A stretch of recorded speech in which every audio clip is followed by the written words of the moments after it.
আমাকে হত্যার চেষ্টা করা হয়। উনি ছাত্র দলের একজন নেতাকে এখানে পাঠিয়ে দিচ্ছেন। 27টা ট্রেন আছে থেকে, তার সাথে আমি একদম কথাবার্তা বলি না।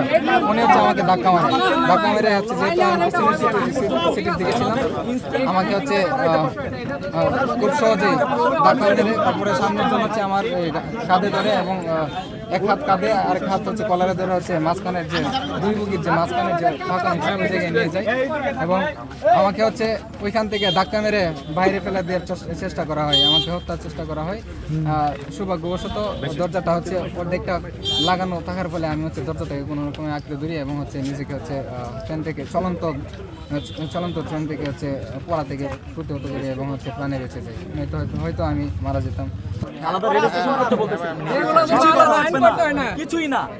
যে লোকাল ট্রেনগুলো যেভাবে এখানে থামে 1-2 মিনিট করে, এই যে চাপাই থেকে এসে যে ট্রেনগুলো থামে ওইরকম রাতের দূরপাল্লা ট্রেনগুলো ভোর রাত এগুলো যেগুলো সেন্সিটিভ সময় 27টা ট্রেন আছে মোট। সেন্সিটিভ সময় থামে 27টা ট্রেন আছে। আমাদের স্টুডেন্টের 30 টাকার ভাড়া 120 টাকা 150 টাকা হয়ে যায়, আবার চিন্তাই হচ্ছে এখানে থামবে। এটা ইনস্ট্যান্ট এক ডিসিশনে এখানে আমি আলাদা স্টপেজ করতে বলতেছি না ভাই। মুখের মধ্যে স্যার ঘুষি দিয়েছে, তার চশমা ভেঙে গেছে। হচ্ছে ভিতরে লাগছে, তারপরে সাইডে মারছে ওনাকে যখন ধাক্কা দেয় তখন উনি ধরে এই চশমা কাছে এখন স্যার ব্যাপার যেটা যে আমরা উনি আমাকে রাত 2:30-3টার সময় কল দিয়েছে। আমি বলছি যে যখন ট্রেন আসে আমাকে বললেন। আমি গেছি, আমি জিয়া হলের জিএস এবং হচ্ছে আরো একজন সাথে নিয়ে 3 জন এবং ওনার ফ্রেন্ড 4 জন, মোট 7 জন গেছি এবং আমাদের সহকারী প্রক্টর সালাম স্যার ছিলেন, ট্রেনে উনি আসতেছিলেন। তো গেছি মূলত যে হ্যাঁ ব্যাপারটা নিয়ে যেন আমরা মীমাংসা করতে পারি এই ব্যাপারটা। তো উনি আগের স্টপেজে নেমে গেছে, ওনাকে নামাই দিয়েছে। তখন আমাদের কথা একটাই ছিল যে ওনাকে ইমার্জেন্সি 30 মিনিটের ভিতরে নিয়ে আসবেন, আমরা সমাধান করে। যেহেতু আমাদের প্রক্টর স্যার আছেন এখানে, প্রতিনিধি ইউনিভার্সিটির টিচারদের মধ্যে প্রতিনিধি আছেন, উনি এটা সমাধান করে দিবেন। ওনারা আনতে ব্যর্থ, ওনারা আমাদেরকে এই জায়গায় পেপারস দেখেন, বলে যে যেহেতু একটা অভিযোগ উনি আনছে, এখন ওইটা ভিডিও যাচাই করবে, ছবি যাচাই করবে, আরো মানুষের কাছে শুনবে, তারপরে গিয়ে সিদ্ধান্ত নেবে।